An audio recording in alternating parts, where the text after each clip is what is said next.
काहीही झालं तरी कंत्राटदारांची बिलं अदा करा, अन्यथा आत्महत्या करतील. सांगलीतील कंत्राटदाराच्या आत्महत्येनंतर जयंत पाटलांचा जुना व्हिडिओ व्हायरल.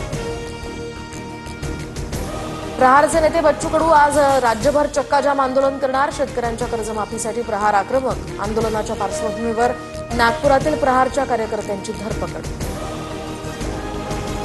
दौंडच्या कला केंद्रात आमदाराच्या भावाचा गोळीबार. तरुणी जखमी झाल्याची चर्चा. 3 जणांवर गुन्हा दाखल. तर आमदार सत्ताधारी पक्षाचा असल्यामुळे पोलिसांचं हे प्रकरण दाबण्याचा प्रयत्न. रोहित पवारांचा आरोप. महादेव मुंडेंचा गळा कापला. शरीरावर 16 वार. श्वसन नलिका आणि रक्तवाहिन्याही तुटल्या. पोस्टमॉर्टम रिपोर्टमधून अंगावर काट आणणारी माहिती समोर. हत्येला 19 महिने उलटले तरीही मारेकरी मोकाटच. वाल्मिकचा मुलगा श्री कराडच्या साथीदारांनी महादेव मुंडेंना क्रूरपणे संपवलं. विजयसिंग बांगरांचा खळबळजनक आरोप. हत्येनंतरचे फोटो दाखवत मोठे खुलासे.